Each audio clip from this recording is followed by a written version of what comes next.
கர்த்தருக்கு ஸ்தோத்திரம். அண்ட சராசரங்களை சிருஷ்டித்த சர்வ வல்லமையுள்ள தேவனால் இந்த பூமியில் ஒரு மனிதனாக எப்படி பிறக்க முடிந்தது? ஒரு குழந்தையாக எப்படி கன்னியாகிய மரியாளின் கற்பத்தில் 9.5 மாதங்கள் அடங்கி இருக்க முடிந்தது? காரணம், பொல்லாங்கனாகிய சாத்தானிடம் விழுந்து போன மனிதன் மீது தேவன் வைத்த அநாதி சிநேகம், நமது அறிவு கெட்டாத தேவ அன்பு அப்படி செய்தது. இயேசுவின் முதலாம் வருகையில் பூமியில் பெத்லகேம் என்ற ஊரில் ஒரு குழந்தையாக இயேசு பிறந்தார். லூக்கா 2ஆம் அதிகாரம் 7ஆம் வசனத்தில் அவள் தன் முதற் பேரான குமாரனை பெற்று பிள்ளையை துணிகளில் சுற்றி முன்னணையிலே கிடத்தினாள் என்று எழுதப்பட்டுள்ளது. குழந்தையாகிய இயேசுவை ஏன் துணிகளில் சுற்றி கிடத்தினாள் என்பதை பார்ப்போம். இயேசு உலகத்தின் பாவத்தை சுமந்து தீர்க்கிற தேவ ஆட்டுக்குட்டியானவர் பெத்லகேமில் பிறந்தார்.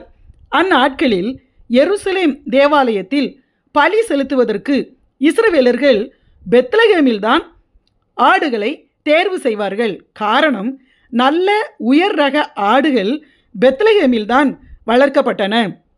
தேவாலயத்தில் பலி செலுத்தப்படும் ஆடுகள் பழுதற்றதாய் இருக்க வேண்டும் என நியாயப்பிரமாணத்தில் சொல்லப்பட்டுள்ளது. பலி செலுத்தப்படும் ஆட்டின் உடம்பில் எந்த குறையும் இருக்கக்கூடாது, காயம்பட்டு இருக்கக்கூடாது, கால்களில் எலும்பு முறிவுகள் இருக்கவே கூடாது. அப்படி குறையுள்ள ஆடுகளை பலி செலுத்தக்கூடாது.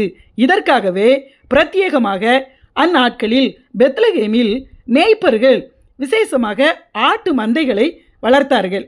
ஆடுகள் நின்று கொண்டு குட்டிகளை ஈனும்போது குட்டி கீழே விழுந்து அடிபட்டு காயம்பட்டாலோ கால்களில் எலும்பு முறிந்தாலோ அவற்றை தேவனுக்கு பலி செலுத்த யாரும் வாங்க மாட்டார்கள். எனவே ஆடுகள் குட்டிகளை ஈனும்போது வயிற்றிலிருந்து வெளியே வரும்போதே மேய்ப்பர்கள் அந்த ஆட்டு குட்டிகளை துணிகளில் தங்கள் கைகளால், அதாவது துணிகளில் சுற்றி தங்கள் கைகளால் வெளியே எடுப்பார்கள். இதற்கு அடையாளமாகத்தான் தேவ ஆட்டுக்குட்டியாகிய இயேசுவை மரியாள் துணிகளில் சுற்றி வைத்திருந்தாள். லூக்கா எழுதின சுவிசேஷம் 2ஆம் அதிகாரம் 8ஆம் வசனத்தில், அப்பொழுது அந்நாட்டிலே, அதாவது அந்நாட்களில் மேய்ப்பர்கள் வயல்வெளியில் தங்கி ராத்திரியிலே தங்கள் மந்தையை காத்து கொண்டிருந்தார்கள் என்றும் 10ஆம் வசனத்தில், இதோ எல்லா ஜனத்துக்கும் மிகுந்த சந்தோஷத்தை உண்டாக்கும் நற்செய்தியை உங்களுக்கு அறிவிக்கிறேன் என்றும் எழுதப்பட்டுள்ளது. அதாவது இதுவரை தேவாலயத்தில் தேவனுக்கு பலி செலுத்த மேய்ப்பர்களாகிய உங்களிடத்தில் பழுதில்லாத ஆடுகளையும் ஆட்டுக்குட்டிகளையும் மனிதர்கள் வாங்கி பலி செலுத்தினார்கள். இனி எந்த ஆடுகளையும் ஆட்டுக்குட்டிகளையும் பலி செலுத்த வேண்டிய அவசியம் இல்லை. தேவனே பழுதற்ற ஆட்டுக்குட்டியாக பிறந்துவிட்டார். அவருடைய குற்றமில்லாத இரத்தம் சிந்தப்படுகிற அந்த பலியே போதுமானது என்று தன் ஜனங்களுக்காக அவரே பலியாக வந்துவிட்டார் என்பதை உணர்த்துவதற்காகத்தான் மேய்ப்பர்களிடம் தேவதூதன் மூலமாக இயேசு பிறந்ததை அறிவிக்கப்பட்டது. அதாவது இயேசுவின் முதலாம் வருகை எல்லா ஜனத்துக்கும் மிகுந்த சந்தோஷம் உண்டாகும் என்று கூறப்பட்டுள்ளது. இயேசு ஒரு இனத்திற்காகவோ ஒரு மதத்தினருக்காகவோ அல்ல, முழு உலகத்திற்காகவும் வந்தார். யாராயிருந்தாலும் இயேசுவிடம் வந்தால், இயேசுவை ஏற்றுக்கொண்டால் ரட்சிப்பாகிய மிகுந்த சந்தோஷம் உண்டாகும். எல்லோருக்காகவும் வந்தார். ஆனால் இயேசு 2ஆம் வருகையில் அவர் உலகத்தில் உள்ள எல்லோருக்காகவும் வரமாட்டார். யார் யார் பரிசுத்தமாய் பூரணமாய் வாழ்ந்து வருகையில் போக ஆயத்தமாய் இருக்கிறார்களோ அவர்களுக்காக மாத்திரமே வருவார். மற்றவர்கள் கைவிடப்படுவார்கள். இயேசுவின் முதலாம் வருகை எல்லோருக்குமானது, ஆனால் 2ஆம் வருகை அவருடையவர்களுக்கானது மாத்திரமே. மேலும் இயேசுவின் முதல் வருகையில் பூமியில் எல்லோருக்கும் மிகுந்த சந்தோஷம் உண்டானது. ஆனால் 2ஆம் வருகையில் கைவிடப்படுகிறவர்களுக்கு பூமியில் மிகுந்த உபத்திரவம் உண்டாகும். கிறிஸ்துவின் பிறப்பை அப்போஸ்தலர்கள் நாட்களில் கொண்டாடவில்லை. எந்த மாதம் எந்த தேதியில் இயேசு குழந்தையாக பிறந்தார் என்பது வேதத்தில் குறிப்பிடப்படவில்லை. கிறிஸ்து பிறப்பு கொண்டாட்டங்கள் ஆரம்ப நாட்களில் ஆதி கிறிஸ்தவர்களால் கொண்டாடப்படவில்லை. அப்படி என்றால் எப்போதிலிருந்து கிறிஸ்மஸ் பண்டிகை ஆரம்பிக்கப்பட்டது என பார்ப்போம். கிறிஸ்துவின் பிறப்பை, அதாவது ரோம அரசன் அவன்தான் முதலில் கிபி 336 வருஷம்தான் கிறிஸ்துவின் பிறப்பை கிறிஸ்மஸ் என்ற பெயரில் டிசம்பர் மாதம் 25 ஆசரிக்கும்படி கிறிஸ்தவர்களை வற்புறுத்தினான். இதை கொஞ்ச பேர் சந்தோஷமாக ஏற்றுக்கொண்டாலும் அநேகர் எதிர்த்தார்கள். காரணம் என்னவென்றால், அந்நாட்களில் டிசம்பர் 25 ரோமர்களின் தேசத்தில் சூரியனை தெய்வமாக நம்பி அந்த விக்கிரக சாத்தானை வழிபடும் திருவிழாவை மிக பிரபலமாக கொண்டாடினார்கள். அந்த தினத்தை கிறிஸ்துமஸ் தினமாக கொண்டாட கிறிஸ்தவர்களை வற்புறுத்தியதால் அநேகர் எதிர்த்தார்கள். ஆனாலும் வர வர அந்த கலாச்சாரம் உலகம் முழுவதும் பரவி ஒவ்வொரு வருஷமும் டிசம்பர் 25 கிறிஸ்து பிறப்பின் பண்டிகையாக கொண்டாட ஆரம்பித்து விட்டார்கள். கிறிஸ்டோமாஸ் என்ற லத்தீன் வார்த்தை தான் மருவி பின்னாட்களில் கிறிஸ்மஸ் என்று ஆங்கிலத்தில் அழைக்கப்பட்டது. லத்தீன் மொழியில் கிறிஸ்டோ என்றால் கிறிஸ்து என்று அர்த்தமாகும். மாஸ் என்றால் கூட்டமாக கூடி ஆராதித்தல் என்று அர்த்தமாகும்.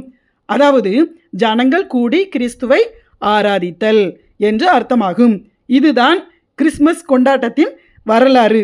கிறிஸ்மஸ் கொண்டாடுவது சரியா தவறா என்று பேசவில்லை. கிறிஸ்மஸ் கொண்டாடுவது தவறானதும் அல்ல. ஏனென்றால் நம்முடைய கர்த்தராகிய இயேசு கிறிஸ்து நமக்காக, நம்மை பாவங்களிலிருந்து ரட்சிப்பதற்காக இந்த பூமியில் மனிதனாக பிறந்தார் என்பது எல்லா அங்கீகரிப்புக்கும் உட்பட்ட மாறாத உண்மையாகும்.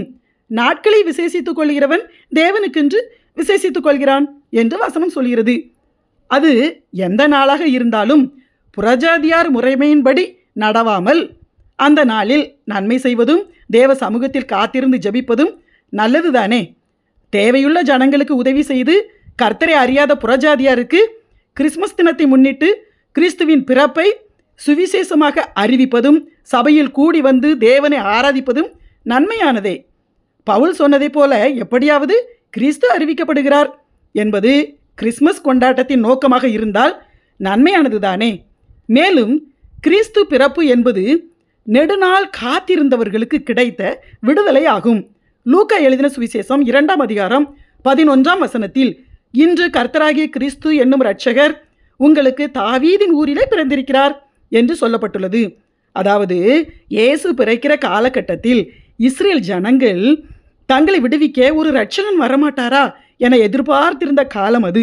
700 வருஷ காலங்களாக, அதாவது பாபிலோனுக்கு அடிமைப்பட்டு போனதில் இருந்தே அதன் பிறகு மேதிய பெர்சிய ராஜாக்களுக்கு கீழாக இருந்தார்கள். பிறகு தங்கள் சொந்த தேசத்தில் இருந்தாலும் மற்றவர்களின் ஆள்கையின் கீழ் அடிமைத்தனத்தில்தான் யூதர்கள் இருந்தார்கள். அதனால்தான் உங்களுக்கு ஒரு இரட்சகர் பிறந்திருக்கிறார் என்று சொல்லப்பட்டது. உங்களை விடுவிக்க ஒரு இரட்சகர், உங்கள் ராஜாவாகிய மேசியா பிறந்திருக்கிறார் என அறிவிக்கப்பட்டது. தாவீதின் ஊர் என்பது பெத்லகேம் என்ற ஊரை குறிக்கும். பெத்லகேம் என்ற வார்த்தைக்கு அப்பத்தின் வீடு என்று அர்த்தமாகும். அப்பத்தின் வீட்டில் ஜீவ அப்பமாகிய இயேசு பிறந்தார். யூதர்களுடைய 700 வருஷ எதிர்பார்ப்பு இயேசுவின் 1ஆம் வருகையில் நிறைவேறியது. இப்போது இயேசுவின் 2ஆம் வருகைக்காக சகல பரிசுத்தவான்களின் கர்த்தருடைய மணவாட்டி சபையானது 2000 வருஷங்களாக எதிர்பார்த்து காத்திருக்கிறது. நம்முடைய எல்லா பாடுகள், போராட்டங்கள், இவ்வுலக வேதனைகளிலிருந்து நம்மை மீட்டு பரலோகத்திற்கு அழைத்து செல்ல 2ஆம் வருகையில் இயேசு ராஜாதி ராஜாவாக மறுபடியும் வரப்போகிறார். எனவே வருகையில் எடுத்துக்கொள்ளப்பட ஆயத்தமாவோம். ஆமென்.